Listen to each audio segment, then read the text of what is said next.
চলুন আজ একটা গল্প শোনা যাক। একটা চিঠির গল্প, এমন একটা চিঠি যা কখনো খোলাই হয়নি। গল্পটা শুরু হচ্ছে একটা খুব বিষণ্ণ দৃশ্য দিয়ে। একটা ছেলে তার মায়ের কবরের পাশে চুপ করে বসে আছে, কাঁদছে।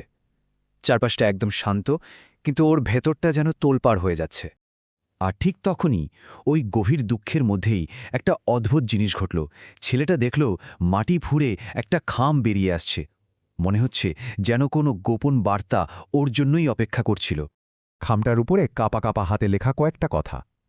এটা খুলবে শুধু তখনই যখন মনে হবে আমি আর নেই। ভাবা যায় কি গভীর একটা কথা।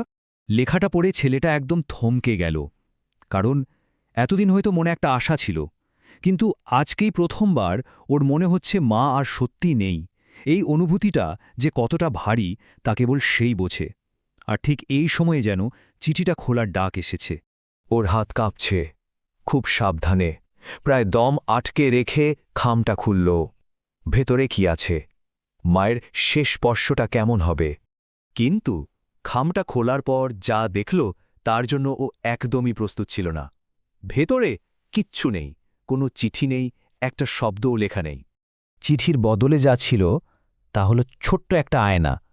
ভাবুন তো, কোনো কথা নয়, কোনো উপদেশ নয়, শুধু একটা আয়না।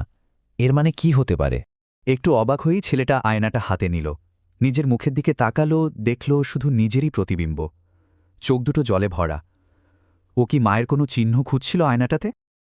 আর ঠিক তখনই মনে হলো যেন খুব নরম ফিসফিসে একটা গলা কানে এলো।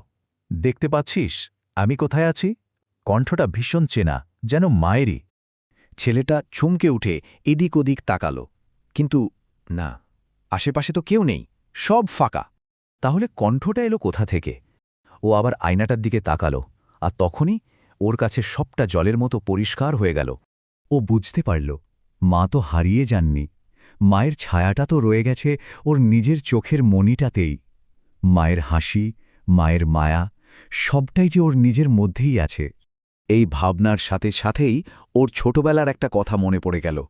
মা প্রায়ই বলতেন, তুই যখন একটা ভালো মানুষ হবি, আমার সবটুকু ভালোবাসা দেখবি তোর ভেতরেই থেকে যাবে। আজ যেন সেই কথার মানেটাও খুঁজে পেল।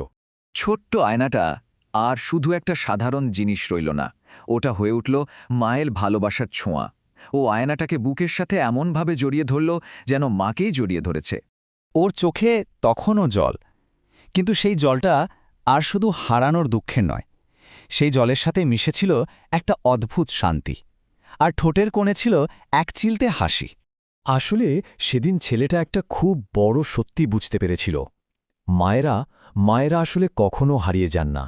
তারা তো আসলে নিজের সন্তানকেই ঘর বানিয়ে ফেলেন, সন্তানের মধ্যেই তারা থেকে যান। মা শুধু স্মৃতিতে থাকেন না, তিনি বেঁচে থাকেন আমাদের ভেতরেই, আমাদের প্রতিটি নিঃশ্বাসে, আমাদের প্রতিটি ভালো কাজে, চিরকাল।